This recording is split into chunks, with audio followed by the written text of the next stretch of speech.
I just want to talk about your lawns. A lot of people don't understand the lawns. So, imagine this is your garden. This is your piece of grass. And you've got the blades of grass up top. And you've got the soil down below. Now, in a perfect world, this is what your lawn would look like. But what happens is over the course of a year, each time you mow over your lawn, small grass clippings will fall in here, and they just nestle in amongst all these blades of grass, and they build up like a thatch roof. Now, it's no problem having a little bit of thatch in your lawn. In fact, on hot sunny days, it can hold a little bit of moisture to stop it from, if you've got fast draining lawns. So it does it good to a degree, but too much is a problem. Because when you've got too much, further rain, basically it takes a long time to get down to where the roots are underneath. So in an ideal world, we'd have very little to just a little bit of thatch in the lawn. Now, the soil itself, over the years, there's your foot. You will come and walk on this lawn, and you've got all these air molecules in the lawn, and these get compressed and they press down. And over time, the soil becomes compacted. Okay? When you've got a compacted lawn, what you find is that when it rains, the rain, even if you scarify it, the rain comes down and it will sit on the surface, especially if you've got dry patch, which you'll know, and it will really struggle to penetrate the top few layers of soil to get down to the 3 inches below the surface where the roots are. So, to relieve the compaction, we have a machine that will punch a hole in the soil about 1.5 to 2 inches, and it will leave the hole there. And what that does then, it allows rain to get in, and it seeps out either side of the hole, and the rainwater can then get to all the roots. Now, when this is done every 3 inches, the rain can drain evenly over the whole lawn. And over time, these holes will gradually close because of the surrounding pressure in this soil will push these closed.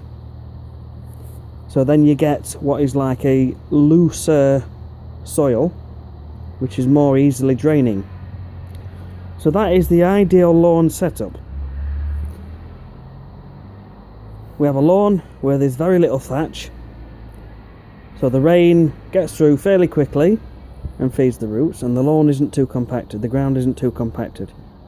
And when we come along, put the fertiliser on, it's a huge boost of nitrogen and other little elements. Will get the grass greening up, standing up, and looking nice and proud. Over time as well, you want the grass to thicken up, because when it's thicker, the weeds struggle to get up between the blades of grass, because we don't want weeds showing. So when it's thicker, the grass basically smothers out any weeds, or only a few get through, and that becomes a nice, richer, lusher greener lawn, which is what we're trying to aim for. So by thickening things up, to thicken things up, we need to mow regular. We need to cut somewhere between 1 to 1.5 inches. Although you're welcome to cut it shorter, but just bear in mind that over time it will gradually weaken and thin out and allow moss to get in and weeds to show. This is just recommended. If you can basically take charge of those, so if you cut once a week, or if you go with the RHS, it's 3 times a fortnight. I'm sorry if the camera's shaking, I'm just shivering a bit. So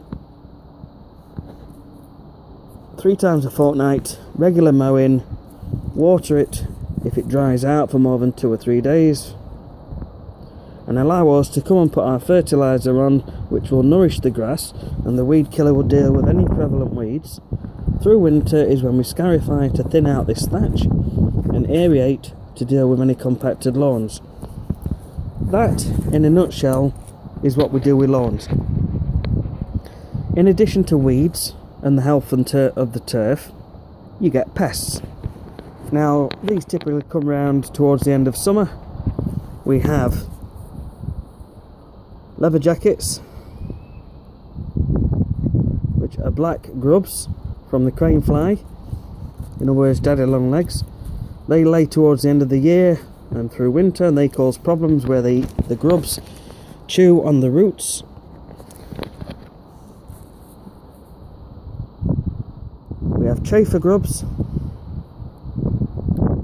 which are prevalent a little earlier than the leather jackets. We have ants, which for some people who've got bad problems with ants, they push up and they leave a mound of soil.